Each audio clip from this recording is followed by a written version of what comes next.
زیادہ محبت کرتا.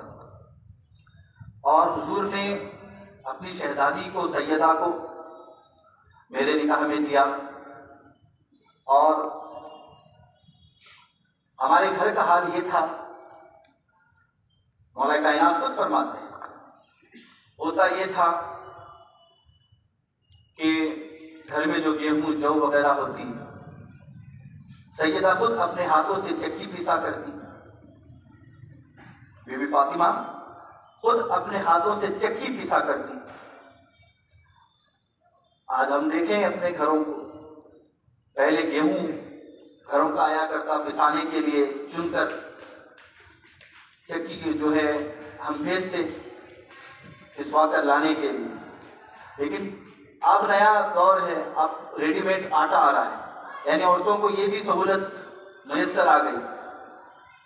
لیکن جو دو جہاں کی شہزادی ہے، جو خاتون جنت ہے، وہ خاتون جنت کا یہ حال تھا، اپنے ہاتھوں سے چکی پسا کرتی. مولا کائنات فرماتے ہیں سیدہ کے ہاتھوں میں گٹھے چھالے پڑ جاتے، گٹھے پڑ جاتے، چھالے ہو جاتے ہاتھوں میں. آپ اپنے ہاتھوں سے پانی بھرتی، مشکیزہ اٹھا کر لاتی، اور کاندھے پر ہی اٹھا کر لانے کی وجہ سے سیدہ کے یہاں گلے نہر کے پاس کاندھے پر زخم کے نشان بن جاتے. یہاں نہر کے پاس کاندھے پر زخم کے نشان بنتے. مولا کائنات فرماتے ہیں اپنے ہاتھوں سے سیدہ گھر میں جھاڑو لگایا کرتے. اور یہ اسٹوو والے نہیں، وہ پہلے والے جو پھونک کر چولہا جلایا جاتا تھا. مولا کائنات فرماتے ہیں سیدہ اپنے ہاتھوں سے وہ چولہا جلاتی، اور اس کی ساری کانک آپ کے کپڑوں کو لگ جاتی. جھاڑو مارتے غبار کپڑوں کو لگ جاتی، کپڑے میلے اور گندے ہو جاتے. اس طرح سیدہ کا وقت بیتتا. آپ فرماتے ہیں مولا کائنات میں نے کئی بار دیکھا، مجھ سے رہا نہیں گیا. میں نے کہا فاطمہ دیکھو، جنگ سے قیدی آئے ہوئے ہیں اور خادم آئے ہوئے ہیں، کیا ہی بہتر ہوگا کہ تم اپنے والد کے پاس جاؤ. جنگ سے قیدی آئے ہوئے ہیں، غلام ہیں، خادم ہیں، خادم آئے ہیں، کیا ہی بہتر ہے کہ تم رسول اللہ کے پاس جاؤ، اپنے والد کے پاس، اور ان سے عرض کرو کہ یہ تکلیف ہو رہی ہے یا رسول اللہ. ایک خادمہ اگر مجھے مل جائے، ایک خادمہ اگر مجھے مل جائے تو میرے لیے آسانی ہو. بہت ساری روایتیں. سیدہ مولا کائنات فرماتے ہیں کہ سیدہ حضور کی بارگاہ میں گئیں. بعض میں آتا ہے کہ حضور سے ملاقات نہیں ہوئی، بی بی عائشہ سے آپ نے کہا، اور بعض روایتوں میں آتا ہے وہ حضور کے پاس گئی. حضور کے پاس جانے کے بعد سلام عرض کیا. حضور پاک صلی اللہ علیہ وسلم نے پوچھا کہ کیا بات ہے میری پیاری بیٹی، کیا وجہ ہے کہ تم آئی ہو، بتاؤ کچھ کام ہے، کچھ بات ہے. تو بی بی فاطمہ فرماتی ہے یا رسول اللہ میں بس آپ کو سلام کرنے کے لیے آئی ہوں، میں آپ کو سلام کرنے کے لیے آئی ہوں. سیدہ شرما گئی اس بات کو کہنے سے کہ مجھے میرے ذاتی کام کے لیے ایک خادمہ آپ کے پاس خدام آئے ہوئے ہیں، قیدی آئے ہوئے ہیں، مجھے ایک دے دیں. مولا کائنات فرماتے ہیں کہ سیدہ شرما گئی اپنے والد سے یہ عرض کرتے ہوئے. آپ نے کہا نہیں یا رسول اللہ، میں کسی کام سے نہیں آئی ہوں، بس میں آپ کا چہرہ دیکھنے کے لیے اور آپ کی خیریت لینے کے لیے، آپ کو سلام عرض کرنے کے لیے آئی ہوں یا رسول اللہ. اور اتنا کہنے کے بعد کہ سیدہ واپس لوٹ جاتی ہیں، رجعت، واپس لوٹ جاتی ہیں. مولا کائنات پوچھتے ہیں کیا ہوا، رسول اللہ سے بات کی؟ سیدہ عرض کرتی ہیں کہ نہیں، مجھے شرم آ گئی کہ میں کیسے حضور سے اپنے ذاتی کام کے لیے خادمہ مانگ لوں. مجھے حیا آئی یہ بات کہنے سے، اس لیے میں نہیں کہہ سکی. جب یہ بات مولا کائنات نے سنی تو مولا کائنات سیدہ کو لے کر حضور کی بارگاہ میں حاضر ہوئے. فَأَتَيْنَاهُ جَمِيعًا. آپ فرماتے ہیں ہم دونوں مل کر اکٹھے گئے. جانے کے بعد اب مولا کائنات عرض گزار ہوئے کہ یا رسول اللہ دیکھیں فاطمہ کو یہ تکلیف ہو رہی ہے، ہاتھ میں چھالے پڑ رہے ہیں، گٹھے پڑ رہے ہیں، اور کندھے پر، گلے پر پانی بھرنے کی وجہ سے نشان ہے، اور گھر کے کاموں کی مصروفیات ہے، اور پھر ان کی عبادتوں کا معاملہ اور ہے، بہتر ہے کہ آپ ایک خادمہ دے دیں۔ بی بی فاطمہ بھی، اس کے بعد جب مولا کائنات نے کہا تو پھر انہیں بھی تھوڑا سا کہنے کی ہمت آئی، انہوں نے کہا ہاں یا رسول اللہ دیکھیں ایسا ایسا ہے۔ جب یہ بات حضور پاک صلی اللہ علیہ وآلہ وسلم نے سنی کہ بچی کے ہاتھوں پر، وہ کون سی بچی جو خاتون جنت ہے، کون سی بچی کہ جب وہ آتی تو حضور ان سے محبت کی بنا پر ان کے لیے استقبال کے لیے کھڑے ہو جاتے۔ سیدہ جب آتی تو سیدہ کا ہاتھ حضور چومتے اور حضور کا ہاتھ سیدہ چومتی، اور حضور انہیں پکڑ کر اپنی جگہ بٹھاتے۔ کہاں بٹھاتے؟ اپنی جگہ بٹھاتے۔ حضور کھڑے ہو جاتے، استقبال کرتے، ہاتھ چومتے اور سیدہ کو اپنی جگہ بٹھاتے۔ وہ بیٹی جس کے بارے میں حضور نے فرمایا فاطمہ بضعۃ منی، فاطمہ میرے جگر کا ٹکڑا ہے، جو چیز فاطمہ کو تکلیف دیتی ہے وہ چیز مجھے تکلیف دیتی ہے۔ لوگ آئے، قبیلے کے لوگ آئے، عرض کیا یا رسول اللہ ہم اپنی قبیلے کی سردار کی بیٹی کو علی کے ساتھ دوسرے نکاح میں دینا چاہتے ہیں، ہم ان سے نکاح کروانا چاہتے ہیں۔ حضور سخت ناراض ہوئے۔ آپ نے فرمایا کہ نبی کی بیٹی اور کسی اور کی بیٹی ایک شخص کے نکاح میں ایک چھت تلے جمع نہیں ہو سکتی جب تک میری بیٹی علی کے نکاح میں ہے، یہ دوسرا نکاح نہ کرے، اور اگر یہ کرنا ہی چاہتے ہیں تو پھر میری بیٹی کو چھوڑ دے، پھر دوسرا نکاح کر لے۔ اتنا سخت رویہ حضور کا۔ کہا میری بیٹی فاطمہ اور کوئی اور لڑکی ایک نکاح میں جمع نہیں ہو سکتی، اتنا بڑا رتبہ۔ حضور نے فرمایا فاطمہ تم تمام جنتی عورتوں کی سردار، اتنا بلند مرتبہ، اور حضور کی محبت کا یہ عالم، اتنی بے انتہا محبت، اور یوں بچی آئی ہوئی ہے اور ہاتھوں میں گٹھے پڑے دکھا رہی ہے، کندھے پر گلے پر زخم کے نشان ہیں، کپڑے غبار آلو، گھروں کے کام سے گھر کے کام سے پریشان، اور آ کر عرض کرتی ہے کہ ایک خادمہ مل جائے۔ اور حضور بھی دیکھتے ہیں پہلی دفعہ بیٹی آئی لیکن شرم کے مارے کچھ کہہ نہیں سکی، واپس چلی گئی۔ اب حضرت علی بھی ساتھ میں آئے ہیں، شوہر بھی ساتھ میں ہیں، تاکہ بیوی کی یعنی سیدہ کی تھوڑی ہمت بنا سکے۔ اللہ اکبر! حضور کا جواب کیا تھا؟ حضور نے فرمایا سید فاطمہ واللہ لا اعطیکما، بخدا میں تمہیں ایک بھی خادم یا خادمہ نہیں دے سکتا میری بیٹی، میں تمہیں ایک بھی خادمہ نہیں دے سکتا۔ 3 دفعہ حضور نے فرمایا میں تمہیں ایک بھی خادمہ نہیں دے سکتا۔ کیا تم دیکھ نہیں رہے ہو کہ یہ جو اہل صفہ ہیں، یہ جو صحابہ ہیں جو تعلیم کے لیے میرے دروازے پر پڑے رہتے ہیں، جن کی کفالت میرے ذمہ ہے، یہ جو قیدی ہیں، یہ جو غلام ہیں، یہ سارے قیدیوں کو غلاموں کو میں بیچوں گا، اور ان سے جو مال آتا ہے وہ مال وہ پیسہ میں یہ غریب اور علم سیکھنے کے لیے آئے ہوئے میرے صحابہ پر خرچ کرتا ہوں۔ کیا تم دیکھ نہیں رہے ہو کہ ان کے پیٹ ان کی پیٹھ کو لگے ہوئے ہیں، پیٹ لپٹے ہوئے ہیں اور کھانے کے لیے کچھ نہیں ہے؟ میں یہ جو قیدی آئے ہیں، یہ جو غلام آئے ہیں، میں ان کو بیچوں گا، اور جو پیسہ آئے گا وہ پیسہ ان غریبوں پر میں خرچ کروں گا، اہل صفہ پر خرچ کروں گا، بدر کے شہیدوں کے یتیم بچوں پر، بیواؤں پر خرچ کروں گا۔ اے میری پیاری بیٹی، میں تمہیں ہرگز نہیں دے سکتا، میں تمہیں ہرگز نہیں دے سکتا، میں تمہیں ہرگز نہیں دے سکتا۔ اللہ اکبر! عزیزان محترم، یہ تربیت کا پیمانہ اور معیار ہوتا ہے۔ میں اور آپ ہوتے تو ہمارے غم کا، ناراضگی کا حال کیا ہوتا؟ ہم کس طرح اس بچی کے شوہر اور اس کے گھر والوں پر ناراضگی کا اظہار کرتے کہ بھئی ہماری بچی کا کیا حال کر دیا، اور ہم کیا، ہمارا وجود کیا۔ لیکن یہ 2 جہاں کے سردار کی بیٹی ہے، یہ خاتم الانبیاء کی شہزادی ہے، یہ وہ سیدہ ہے کہ جسے جنتی عورتوں کی سردار بنایا گیا. یہ وہ ہے کہ جب یہ آتی تو حضور اس کے لیے کھڑے ہو جاتے.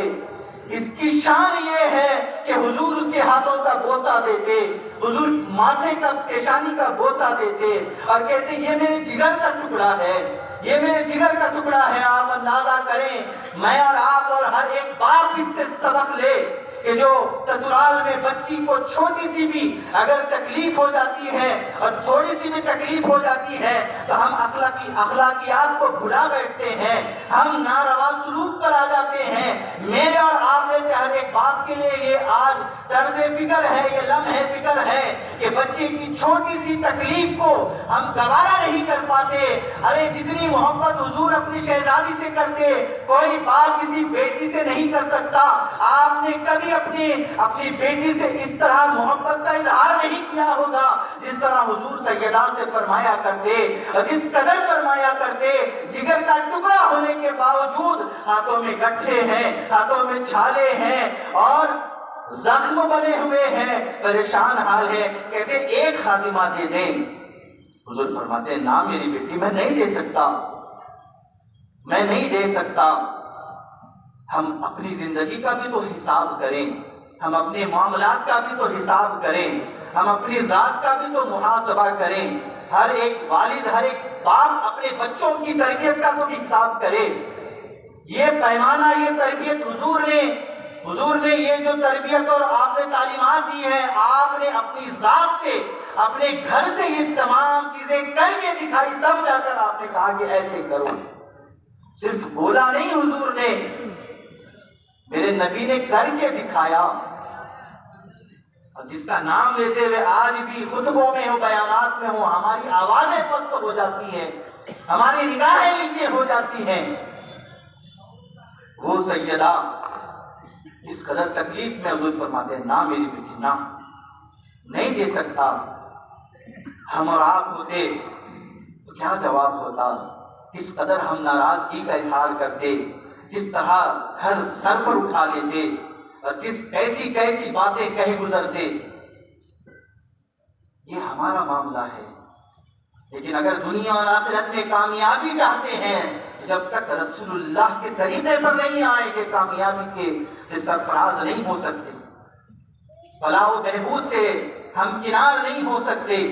جب تک رسول اللہ کی چوکٹ پر, رسول اللہ کے قدموں میں نہیں آتے, ان کے طرز زندگی کو, طریقہ کار کو نہیں اپناتے, اس تعلیمات اور اس اخلاقیات کو پر عمل نہیں کرتے, تب تک نہ دنیا کامیاب نہ آخرت کامیاب ہو سکتی ہے. عزیزان ملت اسلامیہ, یہ اسوہ, یہ سبق ہے میرے اور آپ کے لیے کہ بچوں کے اور بچیوں کی تربیت کا طریقہ کار کیا ہونا چاہیے. حضور نے فرمایا نہ, تو دونوں, پہلے تو سیدہ آئی, وہ تو شرم کے مارے کچھ کہہ ہی نہیں سکی کیونکہ والد نے تربیت ایسی کی. جب علی کی بساط آئی حضور نے منع کر دیا, دونوں خاموشی سے چلے گئے. روایت میں آتا ہے دونوں خاموشی سے واپس چلے گئے, نہ چوں نہ چاں نہ اف, کہ ہم تو گھر والے ہیں لیکن ہمارے ساتھ ایسا کیوں. نہ, حضور نے فرمایا نہ, تم چاہتے ہو یہ غریبوں کو بھوکا رکھوں اور تمہیں دے دوں, کیا یہی چاہتے ہو؟ نہ. واپس چلے گئے, اپنے گھر کو واپس چلے گئے. تو حضور پاک صلی اللہ علیہ وسلم بھی پیچھے پیچھے تشریف لے گئے, حضور بھی پیچھے پیچھے تشریف لے گئے. جانے کے بعد جب حضور کو دیکھ کر یہ دونوں اٹھنے لگے, حضور نے فرمایا نہ, مکانکما, اپنی جگہ پہ بیٹھے رہو, اپنی جگہ پہ بیٹھے رہو. اور حضور قریب گئے اور قریب جا کر حضور نے فرمایا الا اخبرکما بخیر مما سألتمانی, فرمایا بیٹا جو تم نے مجھ سے مانگا کیا میں اس سے بہتر بات تمہیں نہ بتاؤں؟ جو تم نے مجھ سے مانگا کہ اس سے بہتر نہیں بتاؤں تمہیں؟ دونوں عرض کرتے ہیں بلا, ہاں یا رسول اللہ, کیوں نہیں, ضرور بتائیں. حضور پاک صلی اللہ علیہ وسلم فرمایا روزانہ جب تم اپنے بستر پر جایا کرو تو 33 مرتبہ سبحان اللہ کہا کرو. 33 مرتبہ الحمدللہ کہا کرو اور 34 مرتبہ اللہ اکبر کہا کرو۔ یہ تسبیح فاطمہ ہے۔ 33 مرتبہ سبحان اللہ، 33 مرتبہ الحمدللہ اور 34 دفعہ اللہ اکبر۔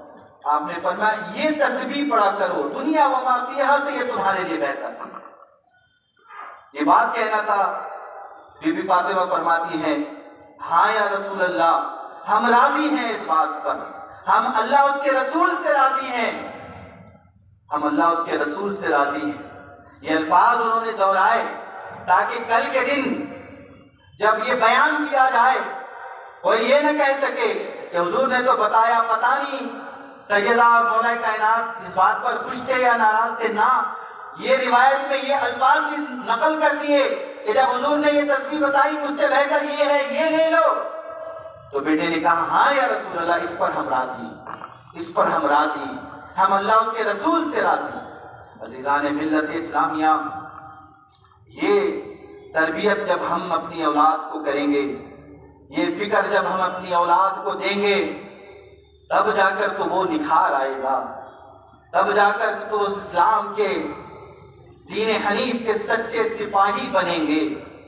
آج مسئلہ یہ ہے کہ ہم اپنے بچوں کو ایسی تربیت دے چکے ہیں کہ وہ کچھ ہم کہتے ہیں وہ پلٹ کر ہمارے سروں پر آ جاتے ہیں، ہم کچھ اچھا کام کرنے کے لیے کہتے ہیں وہ پلٹ کر ہمارے سروں پر آ جاتے ہیں، ہم کچھ سمجھانے کے لیے جاتے ہیں تو وہ ہمیں سمجھانے لگتے ہیں۔ یہ گلا شکوہ یہ بعد میں، سوال یہ ہے کہ یہ حالت پیدا کیوں ہوئی، یہ کیوں ہوا؟ یعنی بعد میں جو نتیجہ کنکلوژن نکلا ہم اسے دیکھ رہے ہیں، لیکن وہ نتیجہ کن حالات کی وجہ سے نکلا، کس تربیت کی وجہ سے نکلا، کس وجہ سے ہوا، ہم اس وجہ پر غور کرنے کے لیے تیار نہیں۔ رسول اللہ کی زندگی بتاتی ہے کہ جب یہ تربیت اپنے بچوں کو ہم دیں گے تو پھر بیٹے اور بیٹیاں بھی سیدہ کی سیرت اور اسوے والی ملیں گی۔ سیدہ ایسے ہی سیدہ نہیں بنی، فاطمہ ایسے ہی فاطمہ نہیں بنی، ارے رسول اللہ کی تربیت ہے ان کے اندر، اسی لیے تو نگاہیں جھک جاتی ہیں، آوازیں پست ہو جاتی ہے جب سیدہ کا نام زبان پر آتا ہے، کہ جس کی حضور بھی اتنی قدر کرے، اتنا ادب کرے، اتنا احترام کرے۔ اسی لیے ہم جب نام لیتے ہیں تو آہستہ لیتے ہیں، جس کا ادب رسول اللہ کرے۔ ہم تو اس در کے نوکر ہیں، اس در کے بھکاری ہیں، اس سیدہ کا صدقہ لے کر حضور کی بارگاہ میں ہم توسل مانگتے ہیں کہ یا رسول اللہ سیدہ کا ٹکڑا عطا کرے۔ ہم تو وہ فقیر ہیں، ہمارا کیا وجود ہے؟ تو ایسے شان والی بیٹی، ایسی شان والی بیٹی تب جب تربیت ایسی ہو۔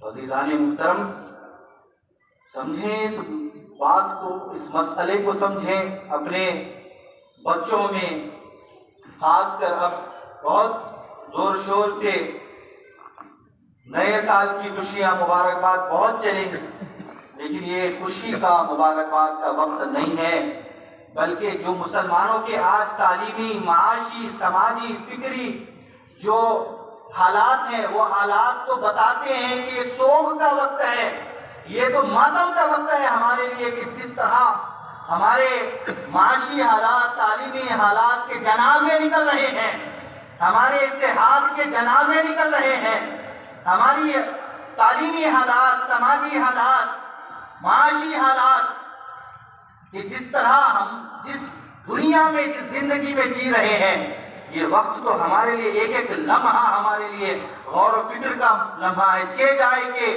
پچھلی غلطیوں کو چھوڑ کر، پچھلی کوتاہی اور غفلتوں کو بھلا کر ہم نئے سال کی خوشیاں منائیں۔ عزیزان محترم، اللہ پاک سے دعا ہے اللہ پاک